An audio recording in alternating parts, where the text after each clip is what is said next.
성도 여러분, 한 주간도 평안하셨습니까? 오늘은 4강 정복시대 속으로의 내용을 함께 공부할 텐데요. 이 강의 시리즈를 신청해 주신 여러분들이 계신데 함께하고 계신 그 카톡방에서 여러 가지 좋은 격려의 말씀도 주시고 감사의 인사를 주셔서 저도 마음이 참 흐뭇하고 더 열심히 해야겠다는 생각을 하고 있습니다. 특별히 제가 강의 동영상이 업로드된 이후에는 보충용 동영상을 그 신청자방에 제가 올려드리고 있는데요. 김윤희 박사님께서 아주 구약학을 전공하신 분답게 깔끔하고 아주 해박한 지식으로 해당 내용을 잘 요약해 주시는 그런 강의가 있습니다. 그 내용도 보충해서 들으시면 큰 도움이 되리라 생각합니다. 강의 신청을 따로 하지 않으셨더라도 유튜브를 통해서 강의를 듣고 계신 분들, 지난 시간 출애굽과 광야시대 그리고 오늘 정복시대 이르기까지 이 내용들이 굉장히 구약 성경에서 중심이 되는 내용들이기 때문에 강의를 잘 들어주시고 다음 시간부터 이어지는 사사시대, 왕정시대의 내용을 계속해서 따라가시면 되겠습니다. 오늘은 네 번째 시간으로 정복시대 속으로 이야기를 함께 나눠보도록 하겠습니다. 정복시대는 한 줄로 요약하자면 이렇게 말씀드릴 수 있겠습니다. 모세의 뒤를 이어서 지도자가 된 여호수아는 하나님께서 주신 권위를 가지고 가나안 정복을 위한 거룩한 전쟁을 수행해 간다. 자, 어떤 내용들이 있을지 함께 살펴보겠습니다. 정복시대 이야기를 본격적으로 하기에 앞서서 잠시 14세기 프랑스 시대 이야기를 나눠볼까 하는데요. 중요한 인물이 있기 때문입니다. 14세기 유럽에서는 프랑스, 영국 이 두 나라 간에 큰 전쟁이 일어났습니다.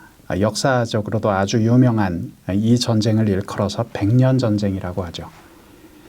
백년 전쟁은 프랑스 내전, 프랑스와 영국의 농민전쟁 그리고 임파선종이라는 무서운 전염병으로 얼룩졌던 전쟁과 전쟁의 연속이었습니다. 1380년 프랑스는 영국에게 완전히 멸망당할 상황까지 갔고 나라 형편이 말이 아니었는데요. 당시 프랑스 왕 샤를 6세는 힘이 없고 존재감이 없었던 왕이었습니다. 이 샤를 6세가 죽은 뒤 큰 아들은 왕위에 오르지도 못하는 신세가 되고 말았죠. 당시에는 프랑스 왕이 되려면 랭스라는 도시에 가서 대관식을 하는 것이 일반적이었습니다. 그 이유는 카톨릭의 승인이 반드시 필요했기 때문입니다. 그런데 문제는 랭스까지 가는 길을 영국 군대가 다 장악하고 있다는 점이었죠. 그래서 프랑스 왕이 될 샤를 7세 왕자는 자기의 왕관을 받지도 못한 채 멀리서 발만 구르고 있었습니다. 자, 이 무렵 프랑스 쌍파뉴 지역에 있던 동레미라는 작은 마을에서 한 소녀가 태어나죠. 우리 귀에도 익숙한 잔다르크라는 소녀입니다. 이 아이가 훗날 백년 전쟁을 마무리 지을 것이라고는 아무도 생각하지 못했습니다. 이 소녀는 아주 평범하게 자랐지만 어느 날 하나님의 부르심을 받고 하나님의 빛을 보고 음성을 들었는데 이때 하나님의 리더십을 부여받게 되죠. 잔다르크는 프랑스의 왕자를 랭스까지 가게 해서 즉위시키는 일을 하라는 하나님의 계시를 받습니다. 이때부터 잔다르크가 먼저 앞장서서 프랑스 군대를 이끌기 시작했죠. 비록 작은 소녀였지만 잔다르크가 깃발을 들고 앞으로 용감하게 나아가자 맥이 빠져있던 프랑스 군대는 그 리더십을 보고 큰 힘을 얻습니다. 그리고 마침내 대관식이 열릴 장소 랭스로 가는 길을 뚫게 되죠. 그리하여 1429년 7월 17일 비로소 샤를 7세는 대관식을 거행함으로 프랑스 왕좌에 즉위할 수 있었다는 것입니다. 여러분, 이 이야기를 여기서 말씀드리는 이유가 있습니다. 이스라엘의 정복시대로 들어가는 시점, 즉 지도자로 세워지는 그 시점에서의 여호수아와 오늘 소개해드린 잔다르크 사이에는 큰 공통점이 있기 때문입니다. 바로 지도자의 리더십입니다. 잔다르크는 결코 전투 능력이 뛰어나서 훌륭한 것이 아니었죠. 잔다르크가 직접 싸워서 성인 남성을 몇 명이나 이길 수 있었겠습니까? 잔다르크는 싸움을 잘해서 영웅인 것이 아니라 그는 하나님으로부터 부여받은 놀라운 리더십을 소유한 사람이었습니다. 여러분, 리더십은 형언할 수 없는 지도력입니다. 그 지도력 때문에 사람들이 앞으로 전진해서 나아갈 수가 있었습니다. 당시 프랑스의 문제는 군대 자체의 문제라기보다는 리더십의 부재였습니다. 그 리더십을 하나님께서는 이 작은 소녀 잔다르크를 통해서 세우신 것이죠. 여러분, 리더십이란 어디서부터 올까요? 리더십은 전능하신 하나님께로부터 오는 것입니다. 그 작은 소녀는 이렇게 고백했습니다. 저는 비천한 농사꾼의 딸입니다. 저는 싸울 줄을 전혀 모릅니다. 싸우기는커녕 말도 제대로 타지 못합니다. 하지만 여러분, 하나님께서는 이 자그마한 소녀 잔다르크와 함께 하셨습니다. 이 소녀의 전진 명령에 1만 2천 명이나 되는 용감한 프랑스 군사들이 마치 한 무리의 순한 양처럼 이 작은 소녀를 따라 전쟁터로 나아갔죠. 잔다르크는 나중에 어깨에 큰 부상을 입었지만 하나님의 음성에 순종하였고 하나님께서 주신 큰 승리를 거머쥘 수 있었습니다. 여러분, 결국 진정한 리더십은 하나님께로부터 오는 것입니다.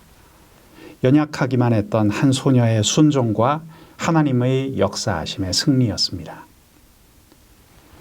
오늘 공부하는 이스라엘의 상황 역시 그때 당시 프랑스와 비슷합니다.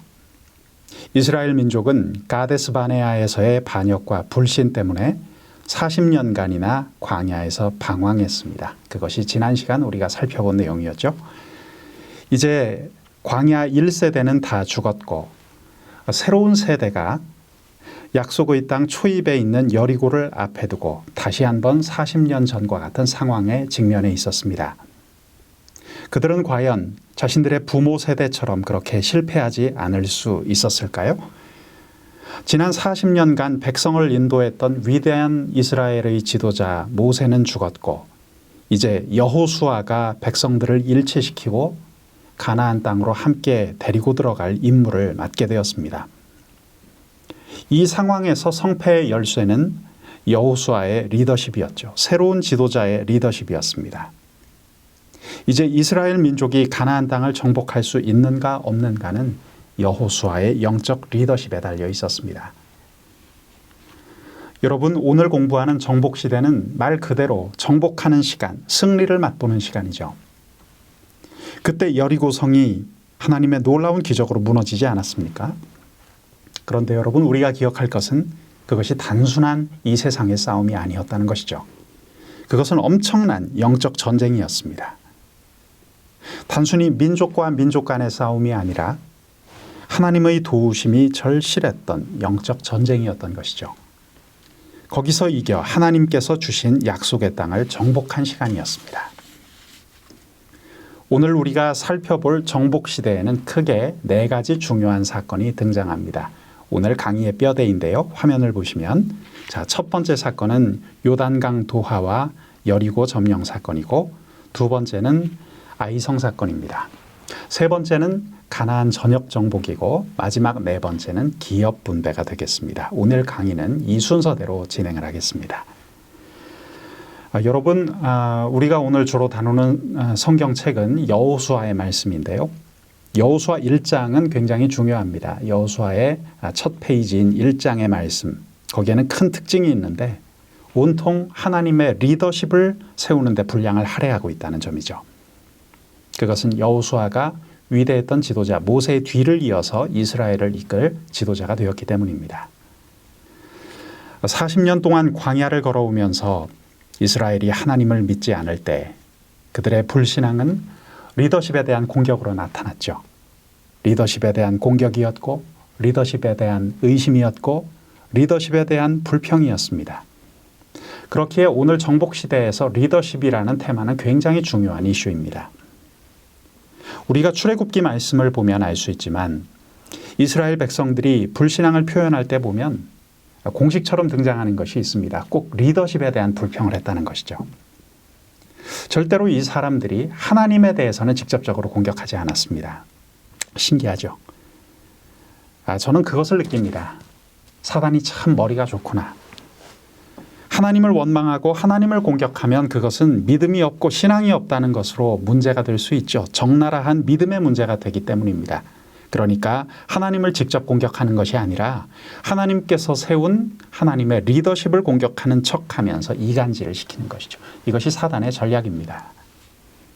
예를 들어서 마라에 갔을 때 백성들은 물을 먹고 싶었는데 갑자기 물맛이 쓰니까 어떻게 했습니까? 지도자였던 모세를 원망했죠. 그것이 출애굽기 15장에 나옵니다. 그 다음 16장에 가서 신광야에 들어갔을 때는 먹을 것이 없었습니다. 그들은 하나님을 원망하고 싶었지만 다시 그들의 지도자였던 리더십을 공격했죠. 그래서 하나님은 그때 이스라엘 백성들에게 만나와 메추라기를 허락하셨습니다. 또 17장에 가보면 르비딤에 갔을 때인데 물이 없다고 백성들이 지도자 모세를 돌로 칠 뻔하였습니다. 그 내용이 출애굽기 17장 3절 4절 말씀입니다. 우리 화면을 보면서 함께 읽어보겠습니다. 거기서 백성이 목이 말라 물을 찾으매 그들이 모세에게 대하여 원망하여 이르되 당신이 어찌하여 우리를 애굽에서 인도해 내어서 우리와 우리 자녀와 우리 가축이 목말라 죽게 하느냐. 모세가 여호와께 부르짖어 이르되 내가 이 백성에게 어떻게 하리이까. 그들이 조금 있으면 내게 돌을 던지겠나이다. 그들의 원래 속마음은 하나님께 원망하고 싶은 것이었습니다. 하나님께 불평하고 싶었습니다. 하지만 그들은 공동체 리더십을 공격하는데 자신들의 초점을 맞추죠. 이 패턴이 끝까지 반복되어서 무리바 물 사건으로까지 이어졌고 그때 모세는 어떻게 했습니까? 결국 반석을 지팡이로 강하게 치면서 내가 물을 내랴 라고 분노를 표출했죠. 그리고 모세는 약속의 땅인 가나안 땅에 들어가지를 못했습니다. 그때 그 장면을 생생하게 바라보았던 사람이 바로 여호수아였죠. 여호수아는 광야 1세대를 이끌었던 지도자 모세가 죽고 난 후 이스라엘의 지도자가 되었습니다. 하지만 이 백성들은 무슨 일만 생기면 리더십을 공격하는 불신앙을 가지고 있었죠. 만약 하나님께서 여호수아에게 영적인 리더십, 영적인 권위를 세워주시지 않았다면 거룩한 전쟁을 더 이상 수행할 수 없었을 것입니다. 가나안 땅에 들어간다는 것은 영적 전쟁을 하러 들어가는 것이었습니다. 이처럼 거룩한 전쟁을 수행하러 가는데 리더십에 대한 분별이 확실히 서 있지 않는다면 전쟁을 할 수 없다는 것을 하나님께서는 잘 알고 계셨죠. 그 때문에 여호수아 1장 전체를 통틀어서 그 부분을 강조하고 힘을 실어 주셨던 것입니다. 특히 여호수아 1장 5절부터 9절에는 하나님께서 리더십을 세워주시는 생생한 장면이 소개되죠. 이 큰 소명 앞에 아직 여호수아가 자신이 없었던 것도 있지만 동시에 이스라엘 온 백성들을 향해 여호수아의 리더십이 세워져야 했기에 하나님께서는 이 말씀을 강조하며 주셨던 것이죠. 자, 말씀을 계속 이어서 보겠습니다. 여호수아 1장 5절에서 9절까지의 말씀을 함께 보겠습니다. 내 평생에 너를 능히 대적할 자가 없으리니 내가 모세와 함께 있었던 것 같이 너와 함께 있을 것임이니라. 여러분, 이 말씀 여호수아와 당시 이스라엘 백성들에게 주셨던 말씀이기도 하지만 이 말씀은 그대로 오늘 우리에게 주시는 말씀이기도 합니다. 여러분, 그런 마음을 가지고 한번 읽어보시기 바랍니다. 계속 읽겠습니다. 내가 너를 떠나지 아니하며 버리지 아니하리니 강하고 담대하라. 너는 내가 그들의 조상에게 맹세하여 그들에게 주리라 한 땅을 이 백성에게 차지하게 하리라. 오직 강하고 극히 담대하여 나의 종 모세가 네게 명령한 그 율법을 다 지켜 행하고 우로나 좌로나 치우치지 말라. 그리하면 어디로 가든지 형통하리니. 여러분, 이런 말씀들 얼마나 귀합니까? 이 말씀을 오늘 내게 주시는 말씀으로 받아들이고 한번 꼭 품어보시기 바랍니다. 좌로나 우로나 치우치지 말라. 그리하면 어디로 가든지 형통하리니. 이 율법책을 네 입에서 떠나지 말게 하며 주야로 그것을 묵상하여 그 안에 기록된 대로 다 지켜 행하라. 그리하면 네 길이 평탄하게 될 것이며 네가 형통하리라. 내가 네게 명령한 것이 아니냐. 강하고 담대하라. 두려워하지 말며 놀라지 말라. 네가 어디로 가든지 내 하나님 여호와가 너와 함께 하느니라 하시니라. 아멘이시죠? 저도 오늘 이 말씀을 읽으면서 아멘이라는 말이 절로 나옵니다. 여러분요, 이 말씀을 지금 읽어보니까 또 중요한 특징이 발견됩니다. 여러분, 이 말씀 속에서 강하고 담대하라는 표현이 계속해서 반복되는 것을 여러분 느끼고 계시죠? 하나님께서 왜 이렇게 여러 번 반복해서 말씀하고 계실까요? 그 이유를 한번 생각해 보십시오. 여러분, 그것은 우리가 너무나 자주 두려워하기 때문입니다.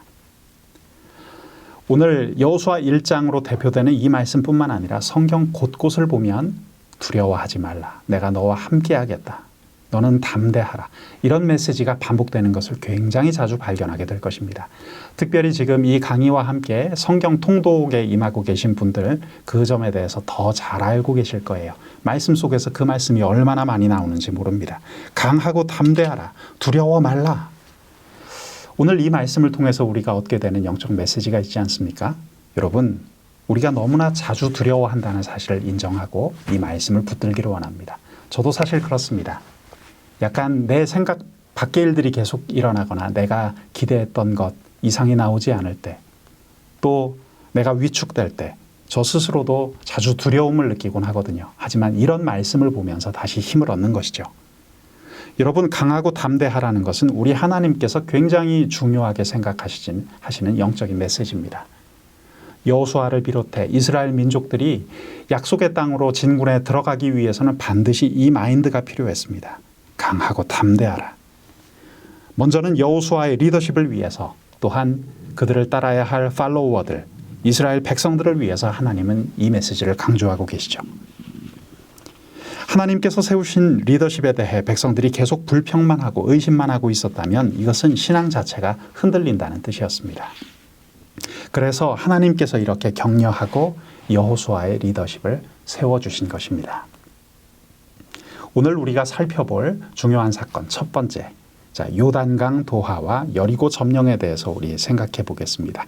오늘 이야기의 상당한 부분을 차지하고 또 오늘 이야기의 핵심이 되는 부분이죠. 한번 같이 공부해 보겠습니다. 요단강 도하와 여리고 점령 사건은 한 문장으로 이렇게 요약이 가능합니다. 기적으로 요단강을 건너고 여리고를 무너뜨린 거룩한 전쟁이었다. 우리는 이 내용을 여호수아 1장부터 6장까지 말씀을 통해서 살펴볼 수가 있겠습니다. 여러분, 이스라엘을 이끌던 첫 번째 지도자 모세가 죽고 난 뒤 하나님은 그 계승자로 여호수아라는 인물을 친히 뽑으셨죠. 이제 여호수아가 모세의 뒤를 이어 후계자가 되고 리더십을 하나님께 받았습니다. 이때 그가 첫 번째 부딪힌 과제는 무엇이었을까요? 어떻게 요단강을 건널 것인가 하는 점이었습니다. 성경을 보면 굉장히 흥미로운데요. 모세와 비교가 되기 때문입니다. 여러분, 모세가 이스라엘 백성 앞에서 처음 부딪혔던 리더십의 위기가 무엇이었죠? 어떻게 홍해를 건널 것인가 라는 것이었습니다. 그런데 거의 유사한 상황, 똑같은 상황이 여호수아에게도 발생했던 것이죠. 그뿐만이 아니었습니다. 요단강을 건너는 것만으로 끝나는 것이 아니라 이스라엘 민족에게, 여호수아에게는 곧바로 여리고라는 장벽이 기다리고 있었죠. 난공불락의 고대 근동의 요새 여리고성을 이스라엘 백성은 넘어서야만 했습니다. 화면에서 보시는 바와 같이 여리고는 지구상에 있었던 도시 중에서 가장 오래된 도시였습니다. 보수적인 신학자들까지도 주전 8,000년 전부터 이 도시가 형성되어 있지 않았겠느냐라고 볼 정도입니다. 여리고는 특별히 성의 형태를 띠고 있었는데요. 고대 시대 당시에 성이 갖춰졌다는 이야기는 그 세력이 굉장히 막강했다는 의미입니다. 이스라엘 백성들은 천막을 치고 살았죠. 유목민이었습니다. 하지만 여리고는 강력하게 구축된 성이었고 도시국가였습니다. 왕이 있고 상업이 발달했고 도시문화가 발달했죠. 그래서 유흥문화도 발달해 있었다고 많은 학자들이 추정합니다. 말씀을 보면 기생 라합이라는 존재가 등장하는데 그 사실을 잘 뒷받침해주고 있습니다. 성경 기록을 보면 술집이 성벽에 있었습니다. 그래서 정탐꾼을 술집 창문으로 내려보낼 수 있었죠. 오늘날로 치면 성벽에 인접한 장소에 상가, 소위 쇼핑몰이 발달되어 있었다고 생각해도 좋겠습니다. 자, 그런데 이런 번화하고 강력했던 도시국가 여리고성을 이 유목민 출신들이 가서 점령을 해야 하는데 언제 이들이 제대로 된 전쟁을 해봤겠습니까? 그랬기에 요단강을 건너는 것이 첫 번째 과제였고 그 다음에는 강력했던 도시국가 여리고를 어떻게 함락시킬 것인가 하는 것이 두 번째 과제였습니다. 인간적인 방법이 물론 있었을 것입니다. 오히려 인간적인 전략을 짰더라면 이스라엘 백성들은 오히려 머리가 덜 아팠을 것입니다. 이스라엘 당시의 머리 숫자와 가지고 있던 모든 방법들을 동원해서 작전을 짜는 것이죠. 그래서 요단강을 건너는 것도 뗏목을 만든다든지 다리를 만든다든지 아니면 수영 잘하는 사람이 먼저 강을 건너가서 뭔가를 준비한다든지 여러 가지 도하 작전을 펼칠 수 있었을 것입니다. 또한 여리고를 점령할 때에도 작전을 펴서 땅굴을 판다든지 혹은 공성법을 사용해서 성을 무너뜨리는 방법 등 여러 가지 전략들을 고안해낼 수도 있었을 겁니다. 도하 작전을 짜고 여리고 함락 작전을 펴는 것이야말로 가장 인간적이고 확률이 높아 보이는 방법이었겠죠. 자, 그런데 놀라운 점은 여호수아가 그런 방법을 전혀 취하고 있지 않다는 것이죠. 여호수아는 이 세상에 전쟁을 하듯이 이 전쟁에 임하지 않았습니다. 그는 오직 하나님의 방법만을 따라갔습니다.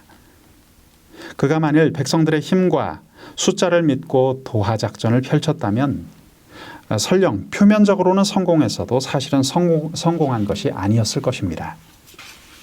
자기들 힘으로 이룬 거니까 영적으로 보면 사실 실패한 것입니다. 그냥 한 민족이 다른 민족을 점령한 것일 따름이었겠죠. 하지만 여호수아는 이 전쟁이 영적 전쟁이고 거룩한 전쟁인 줄을 알았습니다. 이것이 굉장히 중요하죠. 지도자 여호수아는 오로지 하나님만을 의지했다는 것입니다. 그는 하나님께서 요단강도 건너게 하시고 여리고 성도 무너뜨리게 하실 것을 흔들림 없이 믿고 바라보며 나아갔다는 것이죠. 우리가 바라보아야 할 믿음의 표상이 여기 있지 않나 우리 한번 생각해 볼 필요가 있습니다. 여러분, 영적 전쟁은 저는 이렇게 이름을 붙여보겠습니다. 삼각형 전쟁이다. 삼각형. 자, 세 각에 세 존재가 위치합니다. 여러분, 이 내용이 오늘 강의의 핵심이기 때문에 잘 들어주시기 바랍니다. 하나님과 나와 사단이 있다는 것입니다. 그래서 삼각형 전쟁입니다. 그런데 여기에는 흥미로운 영적인 법칙이 있는데요. 사단은 하나님을 절대로 직접 공격하지 않는다는 거예요. 이게 첫 번째 법칙입니다. 사단은 하나님을 공격하면 자신이 어떻게 된다는 것을 잘 알고 있기 때문에 절대로 하나님을 직접 공격하지 않습니다. 대신 하나님을 대적하기 위한 방법으로 하나님의 백성인 우리들을 공격해 들어오죠. 그런데 또 하나의 법칙이 있어요. 우리는 사단하고 직접 싸워서 결코 이길 수가 없다는 것입니다. 여러분, 제가 미리 말씀드리는데요. 여러분, 직접 사단이나 귀신과 싸우려고 하지 마십시오. 어리석은 선택입니다. 사단 귀신들은 말 그대로 귀신같이 싸웁니다. 우리가 당해낼 수가 없습니다. 우리의 약점을 집요하게 알고 파고 들어오죠. 내가 해보겠다고 먼저 나섰다가 귀신에게 완전히 당하는 경우가 얼마나 많은지 몰라요. 사도행전 19장에도 그런 사례가 나오죠. 사도행전에 나오는 스게와의 7 아들처럼 귀신과 직접 싸우려 하다가 혼비백산하는 경우가 정말 많습니다. 우리 스스로는 절대로 사단을 못 이긴다는 점을 먼저 기억하십시오. 자, 그렇다면 우리는 어떻게 해야 할까요? 자, 세 번째 가장 중요한 법칙입니다. 우리는 하나님 편에 가까이 붙어 있어야 한다는 것입니다. 그러면 이길 수가 있습니다. 영적 전쟁의 승리의 키가 바로 여기 있죠. 왜냐하면 우리 하나님의 능력으로는 사단을 이기고도 남기 때문입니다. 이 삼각전쟁의 축에서 한 가지 관계밖에 남지 않는 거예요. 하나님과 우리 사이의 관계가 벌어지지만 않는다면, 우리가 밀착할 수만 있다면 반드시 우리는 영적 전쟁에서 승리한다는 것이죠. 사단이 나를 공격하고 혹은 나하고 사단이 싸울 때 나는 직접 싸우는 것이 아닙니다. 하나님을 통해서 하나님이 치시도록 하는 것이죠. 사단이 우리를 공격한다는 부분에서는 변수가 없어요. 왜냐하면 사단이 봐준 적도 없고 사단이 약해진 적도 없기 때문입니다. 우리가 직접 이기는 것을 기대할 수가 없습니다. 어차피 사단은 기회를 노렸다가 우리가 약해지면 그때 집요하게 공격해 들어오죠. 영적 전쟁은 무자비한 전쟁입니다. 사단이 요즘 바빠서 공격 안 한다. 이런 거는 있을 수도 없는 일입니다. 사단은 자기 편이 아닌 한 우리를 봐주지 않습니다. 또 하나님께서 사단을 공격하는 데에도 역시 변수가 없습니다. 하나님이 옛날에는 사단을 쉽게 이기셨는데 요즘은 나이가 드시고 기력이 쇠한 관계로 하나님이 잘 못 이기신다. 이런 것도 없습니다. 하나님은 무조건 이기십니다. 하나님은 언제나 사단을 넉넉히 이기십니다. 제가 아까 말씀드린 것처럼 이제 남는 변수는 딱 하나입니다. 무엇이죠? 나와 하나님과의 관계가 어떠한가? 여러분, 이것은 우리 실생활 속에 곧바로 적용할 수 있는 영적인 메시지니까 꼭 붙으시기 바랍니다. 그리고 지금 말씀드린 이 내용이 여호수아와 이스라엘 민족의 정복 전쟁에 있어서도 가장 중요한 키가 되는 내용입니다. 여러분, 어떠십니까? 하나님과 나와의 관계가 요즘 어떠신가요? 하나님의 말씀을 정말 사랑하고 가까이 하고 있습니까? 여러분, 교회에서 끊임없이 주일 성소를 해야 한다. 큐티를 하십시오. 성경 공부에 임하시고 성경 통독에 힘쓰십시오. 강조해서 말씀드리는 이유는 딱 한 가지입니다. 그 지식적인 내용 자체가 중요하다기보다는 하나님과 우리와의 관계를 돈독하게 만들어주는 좋은 효과적인 수단이기 때문이죠. 오늘 우리가 이렇게 강의를 함께 나누고 있는 것, 또 여러분들 지금 성경 통독하고 계신 것, 주일날 예배 자리로 나와서 하나님을 찬양하고 말씀을 듣는 것, 이것이 하나님과 우리와의 관계를 맺어주는, 돈독하게 만들어주는 가장 효과적인 수단이기 때문입니다. 그렇기에 우리는 영적인 경건 훈련을 게을리하지 말아야 합니다. 제가 한번 사례를 들어서 설명을 드려보겠습니다. 좀 더 이해를 돕기 위해서 제가 A4 용지 종이 한 장을 가지고 나왔어요. 자, 여러분, 제가 이렇게 종이를 딱 들고서 이렇게 팽팽하게 가지고 있다고 한번 쳐봅시다. 지금 강의를 촬영해주고 계신 우리 이동현 목사님께서 나오셔서 한번 여기를 손가락으로 탁 찌르시면, 또는 송곳으로 탁 찌르시면 어떻게 될까요? 여러분, 종이가 쉽게 찢어지지 않겠습니까? 구멍이 날 거예요. 송곳으로 이렇게 팽팽하게 잡은 종이를 찌르면 바로 구멍이 뚫리겠죠. 왜 그렇습니까? 종이는 약하거든요. 자, 그런데 자, 지금 이 노트북, 이 케이스를 한번 강철판이라고 한번 생각해 보시죠. 이 종이를 여기다가 딱 붙여 보겠습니다. 종이와 강철판 사이에 틈이 없습니다. 날카로운 송곳을 가지고 와서 여기를 세게 팍 하고 찌른다고 해보십시오. 종이는 쉽게 뚫릴까요? 여러분의 대답은 무엇입니까? 종이는 쉽게 뚫리지 않을 것입니다. 왜 그렇죠?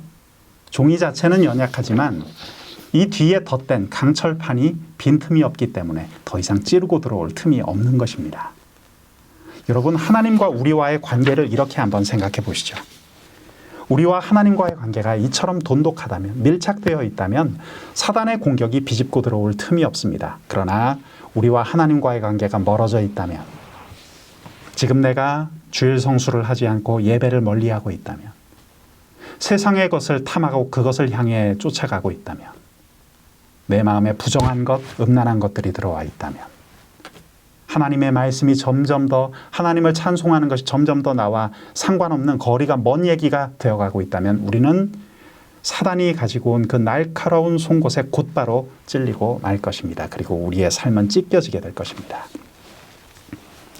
여러분, 여리고 전쟁도 이 영적 원리 가운데 놓여 있습니다. 요단강을 건너는 것, 여리고성을 공격하는 것, 모두 영적 전쟁이라고 말씀드렸죠. 이스라엘과 사단 마귀의 앞잡이라고 볼 수 있는 여리고성과 하나님과의 사이에서 일어난 영적 전쟁임을 알았기 때문에 여호수아는 자기가 직접 여리고를 공격하는 길을 택하지 않았던 거예요. 얼마나 놀라운 영적인 리더십입니까? 여호수아는 하나님과의 관계에 올인한 거예요. 정말 탁월한 영적 전략이었습니다. 하나님과 나 사이의 관계를 가장 굳건하게 하는 단 하나의 단어는 무엇일까요? 저는 하나님을 신뢰하는 것이라고 믿습니다. 바로 그때 필요한 것이 바로 믿음이죠. 내가 이해가 안 되어도 하나님께서 말씀하셨기 때문에 믿음을 가져야 하기 때문이죠. 여러분, 믿음이라는 이처럼 중요한 요소입니다. 요단강을 건너갈 때 이스라엘은 순종했어요. 믿음을 가지고. 도하 작전을 성급히 펴지 않았습니다. 그들은 하나님의 말씀을 붙들었습니다. 자, 요단강 도하 장면을 한번 말씀을 읽어보시고 그 장면을 떠올려 보십시오. 법궤를 맨 제사장들이 요단강 가운데로 들어갔죠. 맨 먼저 나아갔습니다. 법궤를 맨 제사장들이 먼저 나아가는 순간 저는 그런 상상을 한번 해보았습니다. 여호수아의 마음이 어땠을까? 좀 긴장되지 않았을까? 사실 성경에는 그런 말은 없지만 저는 좀 긴장이 되지 않았을까 그런 생각을 해봅니다.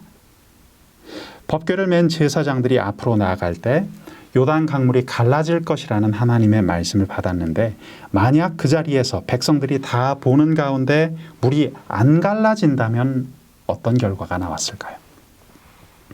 여호수아의 리더십은 거기서 끝나는 것입니다. 여러분, 그래서 리더십은 올인이에요. 반씩 나누어 담는 것이 없습니다. 한꺼번에 다 넣는 것입니다. 무너지든지 서든지 둘 중 하나입니다. 여호수아는 믿음과 순종에 자신이 가진 모든 것을 다 걸었습니다. 이제 법궤를 맨 제사장들이 요단강에 들어서자 모세 당시 홍해가 갈라져 물벽이 생겼던 것처럼 요단강이 갈라졌습니다. 어떤 학자들은 저 위에서 지진이 나서 갑자기 거기 요단강이 막혔을 것이라고 주장하는 사람들도 있지만 우리가 눈여겨보아야 할 것은 성경의 기록이죠. 성경대로라면 위에서부터 흘러내리던 물이 그쳐서 쌓여 서 있었다는 것이죠. 그때 법궤를 맨 제사장들은 요단강을 건너가다 물이 막히자 한가운데 그대로 서 있었습니다. 자, 그리고 이스라엘 백성들이 법궤를 맨 제사장들의 뒤를 따라 요단강을 따라 들어갔고 그들은 강을 건너갔습니다. 만약 제사장들이 자기들이 먼저 다 건너가고 백성들더러 따라오라고 했다면 누가 건널 수 있었을까요? 제사장들이 건너간 다음에 다시 물이 흐를 수도 있지 않겠습니까? 강 한복판에 서서 버티고 있을 때 얼마나 두려웠겠습니까? 물이 쌓여 있는데 저것이 언제 내려올지 누가 알겠습니까? 법궤를 메고 서 있으면서 두렵지 않은 모습을 보이려니 제사장들은 그 마음이 힘들었을 것입니다. 이 장면에서 우리는 영적 지도자의 모습을 발견합니다. 여러분, 지도자는 리더십에 자신의 생명을 거는 존재입니다. 제사장들은 백성들이 다 지나갔는데도 안 움직이다가 이제 건너오라는 명령을 듣고서야 비로소 움직이기 시작했죠. 그때 그 두려움을 못 견디고 만일 거기서 법궤를 맨 제사장 가운데 한 사람이라도 당황한 나머지 법궤를 내려놓고 뛰었다가는 일이 다 틀어졌을 것입니다. 하지만 죽을 각오하고 끝까지 참다가 백성들 곁으로 올라오게 되었을 때 백성들 앞에서 그 기분이 어땠겠습니까? 또 그것을 보는 백성들의 마음은 얼마나 감동이 되었겠습니까? 여러분, 이것이 바로 성경에서 볼 수 있는 영적 리더십의 모습이죠. 그리하여 이스라엘은 하나님의 방법으로 요단강을 건너가게 되었습니다. 이것은 오히려 세상적인 방법보다 더 어려운 방법이었습니다. 하나님께서 그런 식으로 요단강을 건너게 하신 데에는 몇 가지 이유가 있었습니다. 자, 첫째로 아까도 말씀드렸던 것처럼 여호수아의 카리스마, 여호수아의 영적 권위를 위해서였죠. 하나님께서는 모세와 여호수아에게 똑같이 리더십의 권위를 주려고 애를 쓰셨는데요. 그렇게 해야만 이 영적 전쟁을 끝까지 수행할 수 있었기 때문입니다. 그래서 하나님께서는 모세를 부르실 때 또 여호수아를 부르실 때 공통된 말씀 하나를 주셨죠. 자, 출애굽기 3장과 여호수아 5장에 나오는 이 말씀입니다. 내가 선 곳은 거룩한 곳이니 내 발에 신을 벗으라. 하나님께서 이렇게 말씀하셨어요. 한 번은 출애굽기 3장에서 모세를 만나 주실 때 떨기나무 앞에서, 두 번째는 여호수아의 5장에 그 내용이 나오죠. 똑같은 부르심의 기사가 있는데 여호수아가 모세와 동등하지 않으면 리더십이 인정되지 않기 때문이었습니다.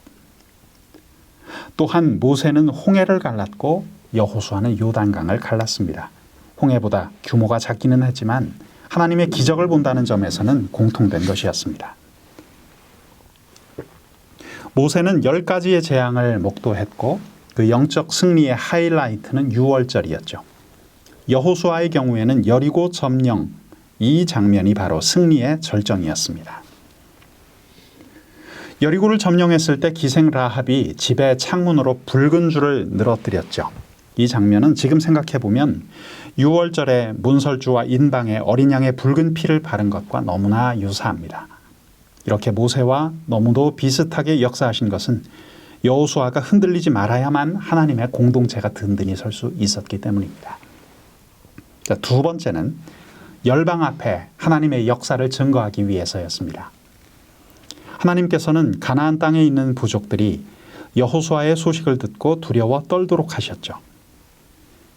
가나안에 그 당시 7 부족이 있었습니다. 이들은 여호수아의 소식을 듣고는 두려워 떨고 있었습니다. 그래서 이 백성들은 우리가 도저히 상대할 백성들이 아니로구나 판단하게 되었으니 이것만으로도 이스라엘은 이미 절반은 승리하고 들어가는 셈이었습니다. 그리고 세 번째, 선택된 백성을 향한 우리 하나님의 사랑과 보호를 확인시켜주기 위함이었습니다. 요단강을 무사히 건널 수 있게 되었을 때 우리는 정말 하나님의 특별한 백성이구나 하며 백성들이 얼마나 감동했을까요? 여리고를 점령하는 데에는 정식 공격법이 아닌 완전한 영적 전쟁의 전략이 적용되었습니다. 자, 여기서 하이라이트는 하루에 한 바퀴씩 성 주변을 도는 것이었죠. 법궤를 맨 제사장들이 선두에 섰고 군대가 그 뒤를 따라 성을 하루에 한 바퀴씩 6일 동안 돌았다는 것이죠. 그리고 마지막 제7일째 7바퀴를 돈 후 제사장들의 신호에 따라 백성들이 일제히 소리를 질렀습니다. 외쳤습니다. 그리고 여리고 성벽은 한순간에 무너져 내렸다는 것이죠. 소리질러 외치니 성벽이 무너져 내린지라. 여러분, 이 여리고 성 점령은 달리 무엇이라고 설명할 방법이 없는 영적인 사건이었습니다. 설명할 방법이 없다는 것은 이 모든 것을 우리 하나님께서 이루셨다는 것이죠. 소리 지르는 동시에 지진이 나서 무너진 것인지 아니면 안에서 무슨 일이 일어났는지는 모르지만 결국 여리고 성은 하나님의 말씀에 순종했을 때 무너져 내렸다는 것입니다. 하나님께서 하신 일이었습니다. 하나님이 그 순간에 그런 일을 하실 수 있었던 것은 결정적으로 이스라엘의 순종이 있었기 때문이죠. 여러분 기억하시기 바랍니다. 하나님은 그냥 우리가 바라는 대로 단순히 움직이시는 분이 아니십니다. 하나님은 하나님의 백성들이 온전한 순종을 드릴 때 그때 역사하십니다. 하나님께서 이렇게 여리고성을 무너뜨리셨던 근거는 순종이었죠. 그렇다면 그 순종은 어떤 모습이었을까요? 성경에서 오늘 그 내용을 살펴보겠습니다. 첫째로 이스라엘은 전쟁을 앞두고 할례를 행합니다. 자, 여호수아 5장 2절을 보실까요? 여리고성 바로 앞 길갈에서 이스라엘은 할례를 행합니다. 자, 말씀을 보시면 그때 여호와께서 여호수아에게 이르시되 너는 부싯돌로 칼을 만들어 이스라엘 자손들에게 다시 할례를 행하라 하시니 부싯돌로 할례를 했다고 했는데 여러분 그 당시에 무슨 소독약이 있었겠습니까? 마취가 있었겠습니까? 적어도 며칠 동안은 움직이지를 못하는 것입니다. 할례는 특히 성인 남자들이 하는 것이니까 전투력이 있는 사람들이 다 천막 막사에 누워 있었던 것이죠. 여러분 한번 생각해 보십시오. 우리가 창세기에서도 그런 내용을 확인했는데요. 디나 사건이 있었죠. 야곱의 아들이었던 시므온과 레위가 그 누이인 디나를 강간해버린 하몰의 아들 세겜을 함정에 빠뜨리죠. 할례를 받고 누워있게 한 다음 그 일족들을 전부 다 일순간 공격해서 전멸시켜버리죠. 다시 말해서 이 상황은 전투력을 다 잃어버린 무방비 상태를 뜻하는 것입니다. 여리고 성 안에 대적이 버티고 서 있었습니다. 지금 전투력을 배양해도 부족할 판에 남자들이 다 할례를 받고 누워 있으니 적군이 오면 그 자리에서 몰살당하는 것이죠. 이것은 생각하기 어려운 명령이 내려진 상황이었습니다. 이처럼 순종은 사실 행하기가 정말 힘든 일입니다. 여러분 그래서 영적 전쟁이 참 힘든 것이죠. 하지만 우리에게 길은 그것밖에 없습니다. 하나님을 따라가겠다고 맹세했으니 하나님을 끝까지 따라가야만 합니다.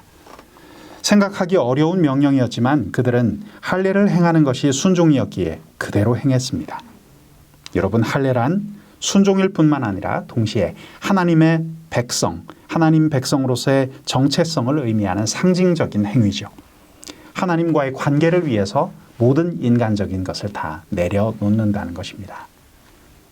자, 두 번째, 이스라엘의 순종은 어떠한 모습이었습니까? 자, 두 번째 내용을 한번 살펴보겠습니다. 이스라엘은 유월절을 지켰다는 것이죠. 이 내용은 여호수아 5장 10절 말씀에서 확인할 수 있습니다. 또 이스라엘 자손들이 길갈에 진쳤고 그달 14일 저녁에는 여리고 평지에서 유월절을 지켰다, 이렇게 되어 있습니다. 여러분, 이 의미를 파악하는 것도 상당히 중요한데요. 유월절을 지킨다는 것은 무엇일까요?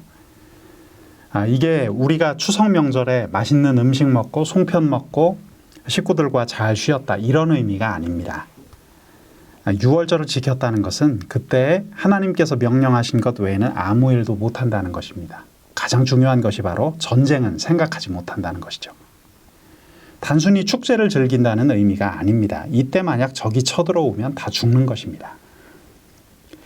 신구약 중간기에 쿰란이라는 지역에서 에세네파가 하루아침에 몰살된 적이 있었습니다. 그 이유가 무엇이냐 하면 그날이 바로 안식일이었기 때문이죠. 적군이 안식일에 갑자기 쳐들어오니까 한 명도 빠짐없이 다 전멸당한 겁니다. 여러분, 유대인들에게 유월절이나 안식일은 이런 절대적인 의미가 있습니다. 비교적 근래에도 이런 일이 있었는데요. 지금 화면을 보시면 이스라엘 중동 6.1 전쟁 당시에 전쟁을 수행했던 이스라엘 병사들과 지도자였던 모세 다얀의 사진이 지금 보일 것입니다. 중동 6.1 전쟁 당시, 그러니까 이스라엘이 이제 독립해서 나라를 처음으로 세우려고 했던 그때 시리아가 쳐들어왔는데 이스라엘 군대는 욤키프라는 속죄일에 걸려서 전 군대가 계속 퇴각을 해야 했죠. 시리아가 공격해왔지만 욤키프 기간이어서 전쟁을 할 수 없었던 것입니다. 시리아가 그때 조금만 더 독한 마음을 먹고서 계속해서 밀어붙였으면 이스라엘은 정말 큰일을 당할 수도 있었습니다. 그런데 너무 물러나기만 하니까 오히려 시리아 쪽에서 이놈들이 무슨 작전이 있나 보다 해서 지레 겁먹고는 중간에 공격을 멈추고 기다렸다는 것이죠. 자, 그 사이에 욤키프 기간이 지나서 다시 이스라엘 군대는 거센 공격을 시작했고 마침내 시리아는 대패해서 골란 고원도 이스라엘에게 빼앗기고 말았다는 것이죠. 여러분, 이스라엘이 절기를 지킨다는 것은 평화 시에는 모르겠지만 전 시에는 정말 말도 안 되는 것이었습니다.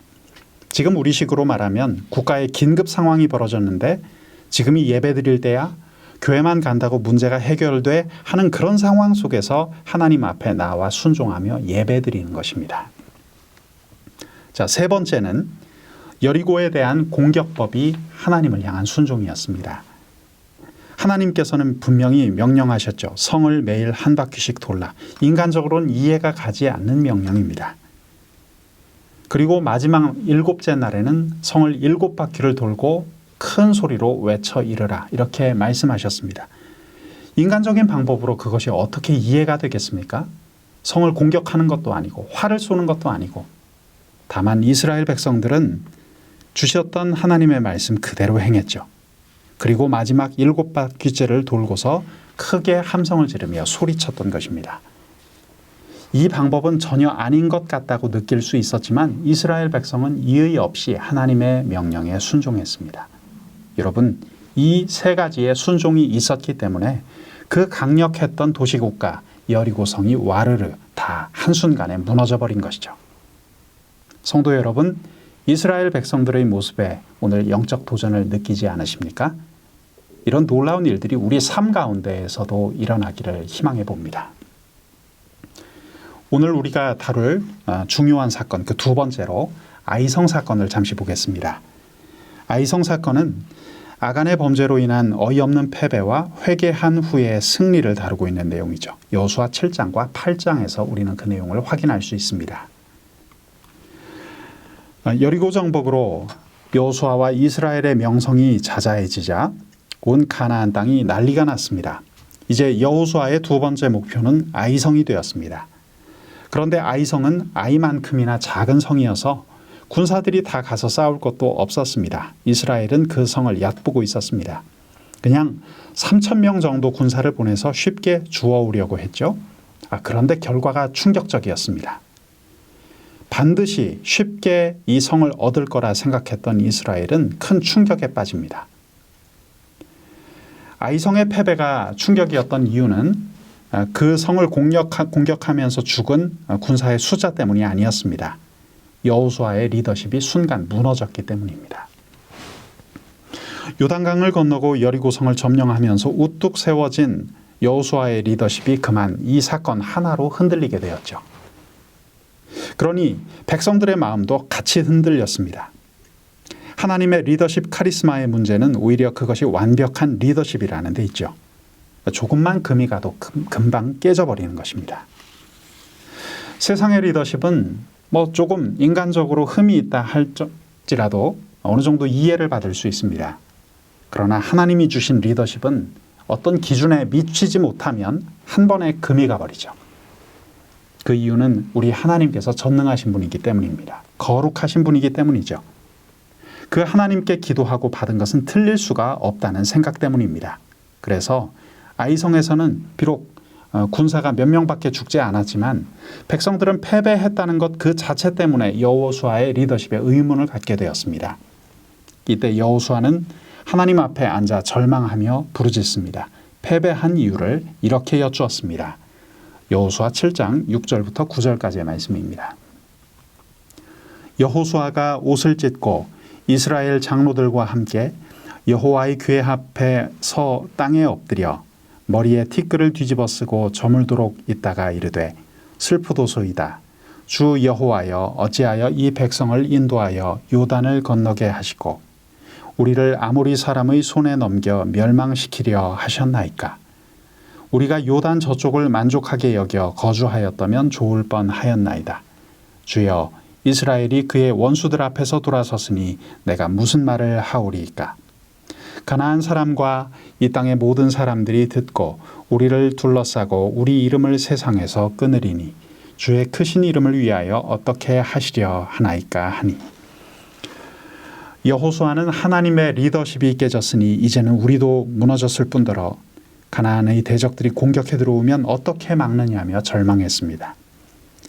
부르짖는 여호수아의 기도에 대한 하나님의 응답은 무엇이었습니까? 이스라엘 안에 심각한 범죄가 있다는 것이었습니다. 그것은 아간의 범죄였습니다. 여러분, 제가 아까 여리고성 사건 말씀을 드릴 때 삼각전쟁에 대한 영적 공식을 말씀드렸죠. 도식은 똑같습니다. 여리고성 이야기에서 살핀 내용을 공식처럼 이 아이성 전투에도 적용해 볼 수 있습니다. 사단과 나와의 관계에서 패배가 왔다면 그 이유는 딱 한 가지라고 말씀드렸죠. 무엇입니까? 100% 하나님과 나와의 관계에 균열이 갔다는 것입니다. 이것은 따져볼 것도 없는 것이죠. 여호수아는 하나님과 이스라엘의 관계에 심각한 균열이 생겼다는 것을 깨달았습니다. 하나님께서는 말씀하셨어요. 이스라엘 진영 가운데 범죄가 있다. 여러분, 이 메시지를 오늘 우리 삶 가운데 적용해 볼까요? 나의 은밀한 죄를 하나님이 모르시겠습니까?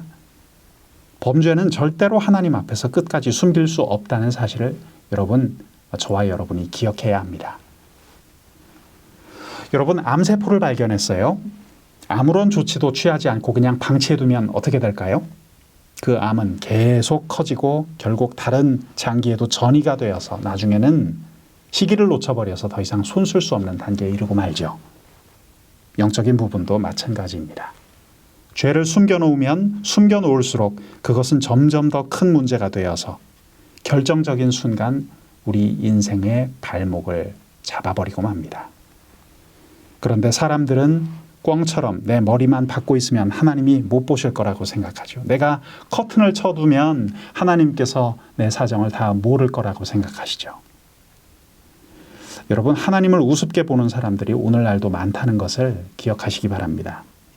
혹시라도 오늘 강의를 듣고 계신 여러분 가운데 내가 요즘 하나님 앞에 은밀한 죄를 숨기고 있다 생각하시면 꼭 회개하는 시간을 이 강의 뒤에 가지시기 바랍니다. 요즘에는 사회적으로 큰 문제가 될 때 특수부가 동원되거나 특검 제도를 도입해서 수사를 하지만 여호수아 당시에는 영적으로 이 문제를 발견하는 방법이 하나 있었습니다. 제비 뽑기였죠. 여호수아는 아이성 전투에서 노출된 죄를 발견하기 위해서 이스라엘 백성들을 다 소집했습니다. 그리고 제비 뽑기를 시작합니다. 그 당시에는 죄를 찾을 때 제비를 뽑았습니다. 그렇게 하면 오래 안 걸리고 하나님께서 지적하신 그 죄를 찾아낼 수가 있었다고 합니다. 예를 들어서 누군가가 빵을 하나 몰래 훔쳐 먹었다고 하면 네 그룹으로 나누어서 한 명씩 나와서 제비를 뽑습니다. 그러면 한 그룹이 걸리게 되고 그 그룹에서 줄별로 하나씩 나와 제비를 다시 뽑습니다. 그러면 한 줄이 걸립니다.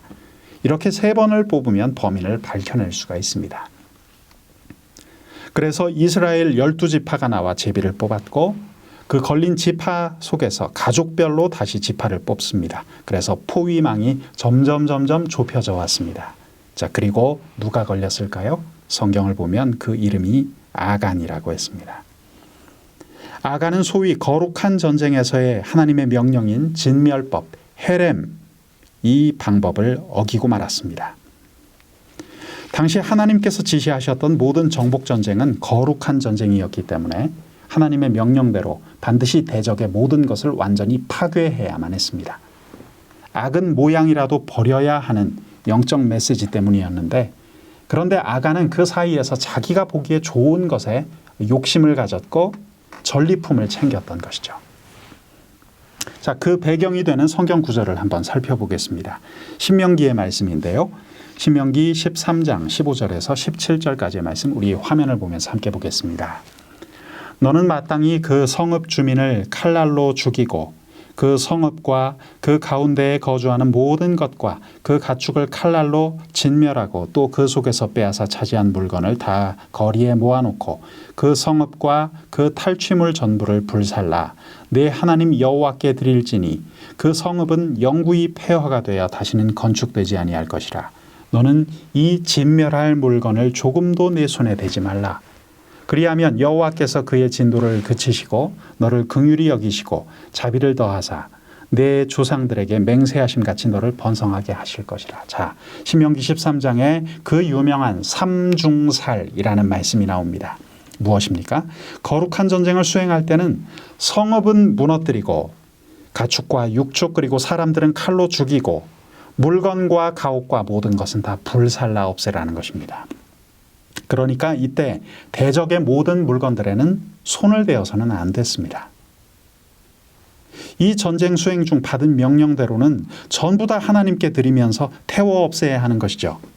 이처럼 이스라엘은 진멸법인 헤렘을 따라야 했는데 아간은 거기에 손을 대고 말았던 것이죠. 하나님의 명령을 정면으로 위반한 것입니다. 자기 눈에 은과 금과 신할산 외투가 너무나 좋아 보여서 그것을 몰래 훔쳐다가 자기 텐트에 숨겨버린 거예요. 너무 좋아 보이니까 입어보지도 못한 채 숨겼다가 꼼짝없이 걸리고 말았습니다. 여러분, 이 이야기를 통해서 우리가 얻는 영적 교훈이 있습니다. 한 사람이 범죄하면 공동체 안에 있는 나머지 사람들도 함께 고통을 당한다는 겁니다. 그래서 영적 공동체라는 것이 이렇게 무섭습니다. 죄가 드러나자 아간은 돌로 쳐 죽임을 당했습니다. 이 아간을 돌로 쳐서 묻었던 골짜기의 이름이 바로 아골 골짜기죠. 죄의 값을 치른 고통의 골짜기였습니다. 이렇게 아간을 돌로 쳐 죽이고 죄를 회개하고 난 후에야 이스라엘은 다시 아이성을 차지할 수가 있었죠. 여호수아는 이제 다시 싸워서 아이성을 완전히 정복하게 됩니다. 자, 아이성 전투에 이은 3번째 코드는 가나안 전역 정복입니다. 간단히 살펴볼까요? 한 줄로 요약해보면 하나님께서 가나안의 모든 왕들을 여호수아의 손에 붙이셨다는 것입니다. 여호수아 9장에서 12장까지 그 내용을 확인할 수가 있습니다. 특별히 여호수아서에는 기브온 거민에 관한 이야기가 잠시 소개되고 있는데요. 가나안 족속 가운데 기브온 거민은 이스라엘 편에 붙지 않으면 우리는 생존하기 어렵겠다 싶었는지 마치 멀리서 온 것처럼 낡은 옷을 입고 신발도 낡아 보이게 하고 곰팡이 난 빵과 가죽 부대를 가지고 왔습니다. 자, 그런데 여호수아는 방심했는지 하나님께 묻지 않고 쉽게 평화 조약을 허락해버리고 말았습니다. 하지만 하나님께서는 이들을 인정해 주셨고 기브온 거민들은 처리되지 않고 오히려 이스라엘 백성들을 위해 물깃고 나무하는 일을 도우면서 남게 되죠. 자, 이렇게 해서 이 기브온 거민을 제외했던 그 나머지 가나안의 모든 부족들은 이제 동맹해서 이스라엘 자손과 여호수아를 대항하여 전면전을 펼치게 됩니다. 많은 민족이 이스라엘과 여호수아를 대항하여 싸웠지만 사실 결론은 간단했습니다. 전능하신 하나님께서 이스라엘과 함께하고 계셨기 때문이죠.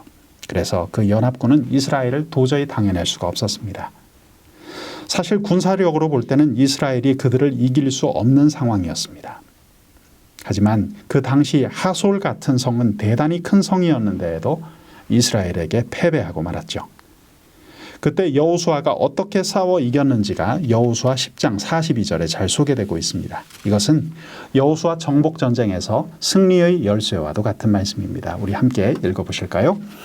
이스라엘의 하나님 여호와께서 이스라엘을 위하여 싸우셨으므로 여호수아가 이 모든 왕들과 그들의 땅을 단번에 빼앗으니라. 자, 아주 많은 민족 강력한 성들이 그 땅 가운데 버티고 있었지만 이 메시지 하나로 모두 다 허물어져 버렸다는 것이죠. 하나님께서 싸우셨기 때문에 승리했던 것입니다. 그때 여호수아는 맨 먼저 중앙을 치고 그 다음에 남부를 쳐내려가고 또 북부를 쳐 올라감으로써 한쪽을 다 점령해 버리죠. 이것이 여호수아 9장부터 12장까지의 내용입니다. 자, 그런데 흥미로운 것은 성경에 기록되어 있는 이 내용을 보고 힌트를 얻은 사람이 역사상에 있었다는 것이죠. 그 사람이 누군지 아십니까? 바로 그 유명했던 메가더 장군입니다. 그는 여호수아서를 보고 작전을 짰다고 하죠. 여호수아서는 인천 상륙 작전의 모태가 된 성경 본문이기도 합니다. 하나님의 이름으로 파죽지세로 가나안을 점령했던 여호수아와 이스라엘에게 자, 이제 마지막으로 남겨진 과제는 무엇입니까? 기업 분배였습니다. 네 번째 내용, 기업 분배 내용을 보시겠습니다. 이 내용은 여호수아 13장에서 24장에 걸쳐서 우리가 내용을 확인해 볼 수 있습니다. 여호수아서 24장 28절, 여호수아서의 마지막 말씀은 이렇게 끝나고 있죠. 백성을 보내어 각기 기업으로 돌아가게 하였더라. 가나안 정복 전쟁의 결론은 하나님께서 백성들에게 기업을 주시고 그 기업으로 돌아가게 하는 것입니다. 이 전쟁은 기업을 주기 위한 전쟁이었습니다.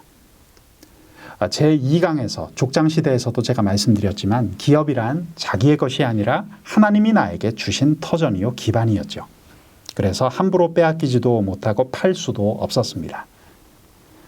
하나님과의 관계가 좋은 한 기업은 유지가 되지만 하나님과의 관계가 망가져버리면 그 기업을 떠나야 했습니다. 이런 영적인 시각에서 기업은 굉장히 중요한 의미를 가지고 있었죠. 하나님께서는 각 지파별로 제비를 뽑게 하여 땅을 분배해 주셨습니다. 자, 이것이 여호수아 후반부에 나오는 가장 중요한 내용인데요. 무려 여호수아서의 절반가량이 이 내용을 기록하고 있습니다. 그리하여 요단 동편의 2지파 반 그리고 요단 서편의 9지파 반이 거주하게 되었고 레위 지파는 전국에 흩어져 거하게 되었습니다. 모든 12지파는 각자의 구역에 자치적으로 거주하면서 다른 지파들과 자유로운 연맹 관계를 맺으면서 지내고자 했던 것이죠. 자, 화면의 지도를 보면서 설명을 해보겠습니다. 자, 지도를 보실까요? 사실 정확한 위치는 파악이 어렵지만 신학자들이 정리한 대로라면 다음이 정설입니다. 일단 요단강을 중심으로 해서 요단 동편에 2지파 반이 남았습니다. 그중 한 지파가 므낫세 반지파인데 그 므낫세 반지파를 보통 길르앗 지파라고도 불렀습니다. 다음에는 갓 지파, 르우벤 지파가 있습니다.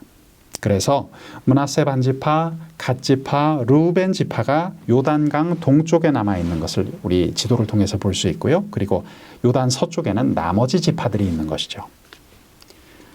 요단 서쪽에 위치한 지파들도 있었습니다. 시므온 지파는 유다 지파 안에 속해서 나중에 흡수되어 없어지는 바람에 어떻게 되었는지 잘 모릅니다. 유다 지파의 중심은 헤브론인데요. 자, 여기서 그 유명한 구약 성경의 인물 갈렙이 나왔죠.